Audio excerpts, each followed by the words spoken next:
자, 굿모닝 인베스팅닷컴 시간입니다. 오늘 저희가 예고해드린 대로 한국과 일본의 무역 마찰의 그 속내를 좀 더 깊이 들여다보는 시간을 갖도록 할 텐데 주말 사이에 나왔던 저도 뉴스를 몇 가지를 보다 보니까 한국의 기술력이 너무 뛰어나다 보니까 이제 거기에 그것을 견제하기 위해서 일본이 수출 규제를 하는 거다 이런 이야기들도 있고요.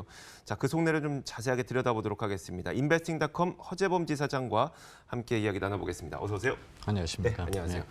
자, 한일 간의 관계를 저희가 얘기하기에 앞서서 일단 시장에서는 많은 분들이 무엇에 관심을 갖고 계신지를 살펴봐야 되겠죠. 자, 인베스팅닷컴을 통해서 가장 많은 글로벌 투자자들이 보고 있는 글로벌 탑 뉴스들, 머스트 파퓰러 인기 있는 뉴스 살펴보도록 하겠습니다. 가장 첫 번째로 올라오고 있는 게 바로 이번 주에 과연 시장이 어떻게 흘러갈 것인가에 대해서 5가지 우리가 눈여겨봐야 될 점을 많은 분들이 관심을 갖고 있는 것 같고요.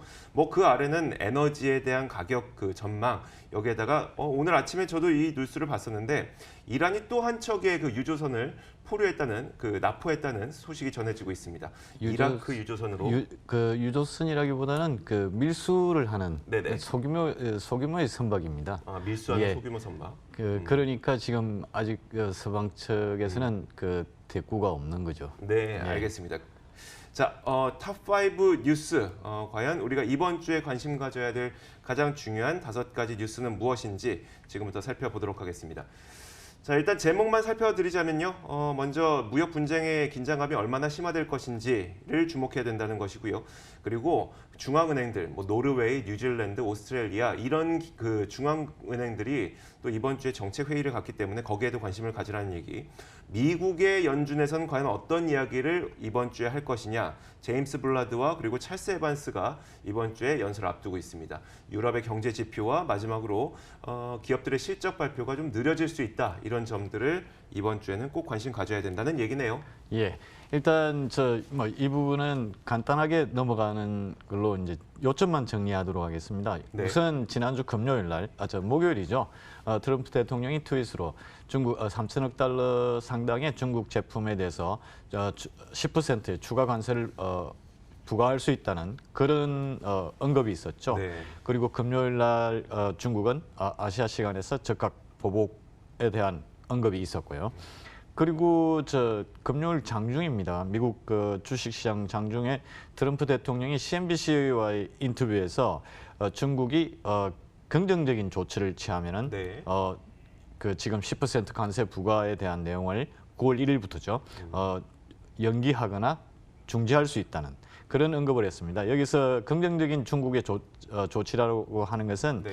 앞서도 EU하고의 그 농산물 이야기도 있었고 일본도 지금 그런 압박을 받고 있습니다만은 트럼프 대통령의 그 선거의 텃밭이죠. 텃밭인 그 중서부의 농가들의 그 고충은 지금 중국의 대중 수출이 막혀 있고 그리고 미국 농산물 수출은 상당한 금액에 이릅니다만은 그런 부분들에 대한 중국이 다시 미국 미산 농산물을 구매한다는 그런 움직임이 보이면은 10% 관세 부과를 연기 또는 중지하겠다는 얘기죠.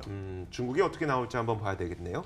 자, 그 중앙은행들의 뭐 정책 미팅도 이번 주에 있는데 이건 얼마나 중요한 걸까요? 예, 중앙은행 그 정책 미팅보다 여기 그 무역 긴장 고조에서 한번 보시면은 요번 주 금요일 날 중국의 수출 무역 데이터가 발표됩니다. 요번 주 목요일이죠. 지금 현재 수출 같은 경우는 연율로 봐서 직전 그 달이 마이너스 1.3이었죠. 지금 현재 시장 예상으로는 7월 달이 마이너스 2.2로 무역 전쟁에 대한 여파가 영향이 나타나는 걸로 보고 있습니다. 그리고 그 바로 밑에 중국의 수입을 보시게 되면은 직전이 마이너스 7.3 그리고 예상은 마이너스 7.6 역시 중국이 미중 무역 마찰 또는 무역 전쟁으로 인해서 영향을 받고 있다는 이야기죠. 그리고 그 연준이 지난주 금리 인하를 했죠. 그 7월 31일요. 그 25 베이시스 포인트 했습니다만 역시 연준의 연준을 시작해서 노르웨이부터 뉴질랜드 각국에 보시면 노르웨이는 지금 현재 그 6월 20일 날 발표한 거 보면은 금리 변화가 없었죠. 뉴질랜드도 지금 현재 그 금리 변화가 25 베이시스 포인트 직전 8월 7일에는 지금 낮출 것으로 예상하고 네. 있습니다. 호주를 보시죠. 호주는 금리 변화가 없을 것으로 내일 발표하죠. 네. 그리고 인도 같은 경우는 역시 25 베이시스 포인트 하락하는 쪽으로 금리 인하하는 쪽으로. 그다음에 필리핀은 지금 현재 이전이 4.5%였습니다만은 지금 8월 8일 발표하지만은 지금 시장 예상은 별로 없습니다. 사실 필리핀 금리 정책이 전 세계 금융 시장에 영향을 줄 네네, 것이라고는 그러니까요. 아무도 생각 안 하니까요. 네. 그리고 태국을 보시면은 태국은 8월 7일 날 그 금리 발표가 있습니다만은 이전과 똑같이 현 수준을 유지하는 걸로 지금 예상되고 있습니다. 그다음이 연준 그 위원들의 발표죠. 세인트루이스의 그 연은 총재 제임스 블라드가 화요일 날 워싱턴에서 경제와 금리 정책에 대한 연설이 있고요. 그다음에 시카고 연은 총재 찰스 에반스가 그 다음 날 수요일 날 발표가 있습니다. 하지만은 지금 이번 주 미국의 경제 지표, 경제 데이터가 상당히 얼마 없죠. 네. 그렇지만 오늘 월요일 날 발표되는 그 ISM 매니팩처 그 비제조업이죠. 서비스업 그 구매 관리자 지수 이 부분이 지금 하나의 미중 무역 마찰에서 그 제조업뿐만 아니라 그 서비스업에도 어느 정도 영향을 주고 있는지 볼 수 있습니다. 네. 8월 8일 네. 저희가 목요일에 발표되는 이게 중국의 수입 수출 그 예. 지표 한번 눈여겨 보도록 하겠고 그 밑에 나오고 있는 뭐 유럽의 경제 지표는요. 제가 간단하게 좀 언급만 해드리면서 한일로 저희가 넘어가도록 하겠습니다. 보면은 뭐 영국의 그 TOQ 전 분기 대비 GDP 성장률이 발표가 될 예정이고요. 거기에다가 이 경제 지표 PMI, 영국의 PMI 지표도 발표가 되고 그 아래 보면은 여러분들이 많이 관심을 갖고 있는 디즈니의 실적 발표도 이번 주에 예정이 되어 있으니까 이 내용들은 좀 이번 주에 눈여겨 보시면서 시장에 대응하시면 될 것 같습니다. 자, 이제 한일 갈등에 대한 이야기를 좀 풀어보도록 할게요. 저도 주말 사이에 이 얘기가 굉장히 인상 깊었습니다. 한국의 기술력이 너무 뛰어나지다 보니까 일본이 이렇게 수출 규제하는 거다라는 분석이 있었죠. 그렇죠. 왜냐하면은 한국이 기술력이 급성장한 것은 1970년대 와 1980년대를 통해서 물론 저희 선배 되시는 분들의 네네. 노력이겠습니다만은 그 한국은 그 일본과는 달리 한국의 그 기업 문화 또는 그 기업 경쟁력은 스피드입니다.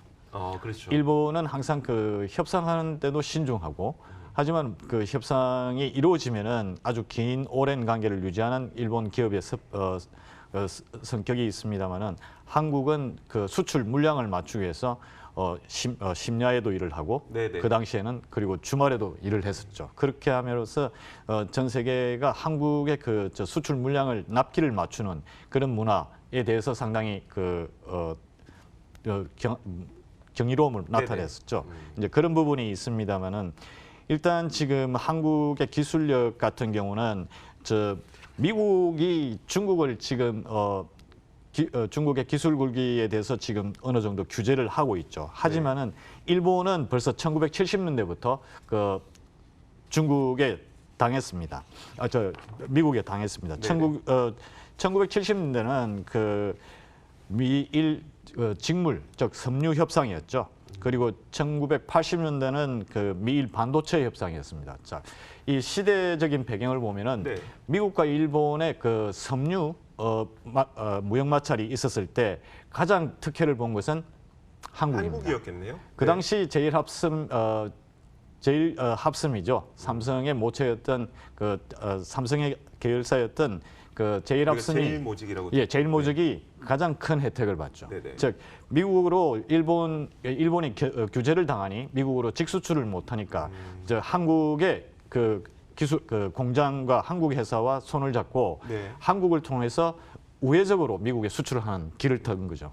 즉 한국은 미국의 동맹국이기 때문에 그 일본 회사의 기술력과 자본으로 만든 제품이지만은 그때 당시에는 수출 규제에 해당되지 않았죠.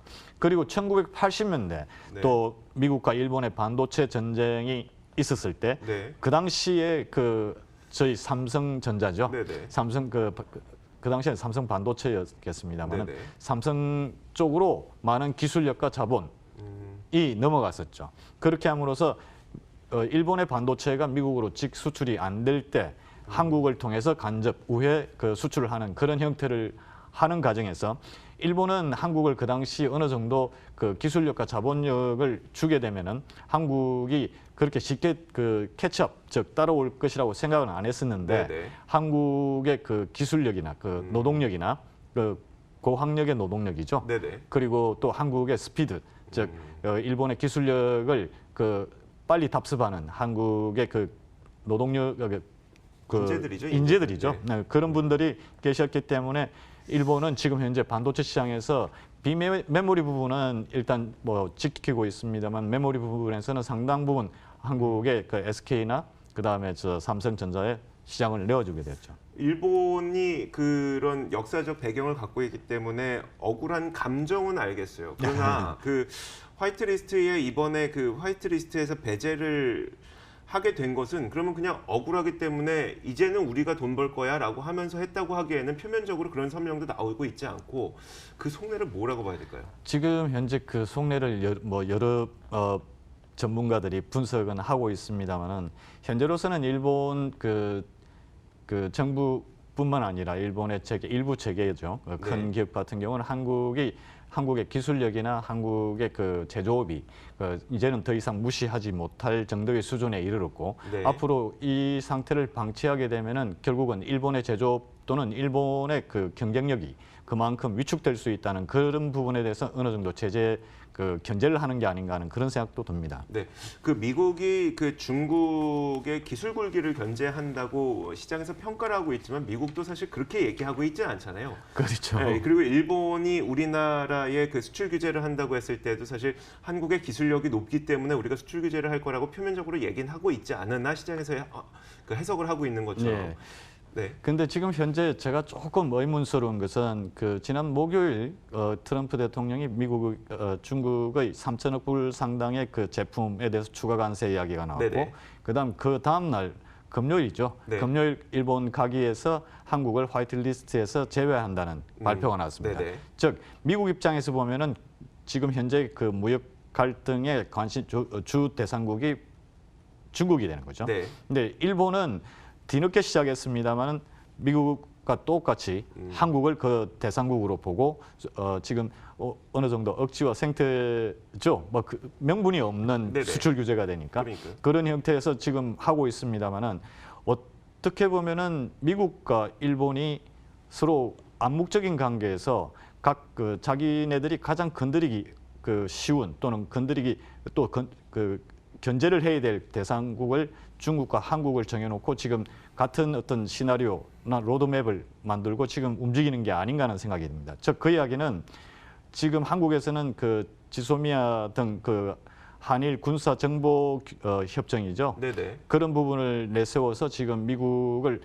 통해서 끌어들이려고 하고 있죠. 미국이 네. 중재해 주기를 바랍니다만 네. 지금 현재로서 미 정부 국무부뿐만 아니라 백악관 입장에서는 양자가 해결해야 될 문제고 미국은 지금 직접적인 관여는 좀 꺼리는 타입이죠. 지소미아가 그 미국에게도 중재할 만한 뭐라고 할까요? 중재할 만한 어떤 걸 못 준다는 이유가 뭔가요?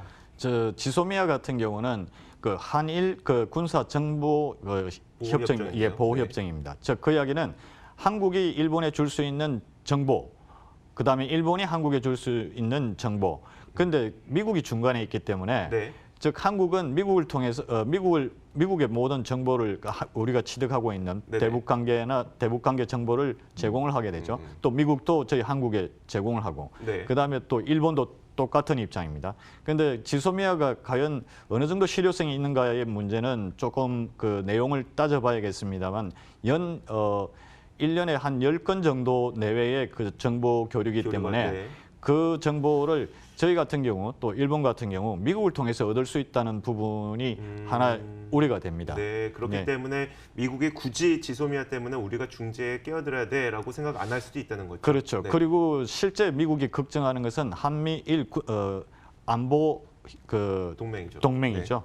그 부분에 그 지소미아는 그다지 큰 어떤 역할을 하지 않습니다. 실제 지금 미국의 입장에서는 한국과 일본이 중요한 것은 그 북한, 중국 또는 러시아에 맞서서 한반도가 어느 정도 아주 전략적으로 중요한 위치를 차지하기 때문에 그 관계를 해칠 수 있는 한일 관계에 그 마찰이 있을 경우는 미국이 중재에 나설 그 가능성이 있습니다. 정도까지 가지 않는 이상 굉장히 좀 길어질 것 같다는 전망. 지금 현재로서는 9월 말 10월 초가 지금 아베 아베 총리의 그 타이밍상 아주 네. 악재입니다. 왜냐하면 10월부터 일본은 지금 지난 5%, 8% 소비세를 올렸죠. 네네. 그리고 이번 10월부터는 8%에서 2%도 올려서 10%가 됩니다. 즉 네. 그렇게 되면은 일본 국내에서 여론이나 경제 문제가 하나의 또 관건이 되죠. 그거를 타개할 수 있는 게 무역이라는 얘기는 그렇죠. 알겠습니다. 알겠습니다. 자, 저희가 계속해서 이야기 좀 드리도록 하겠습니다. 인베스팅닷컴 허재범 지사장과 함께 이야기 나눠봤습니다. 고맙습니다. 감사합니다.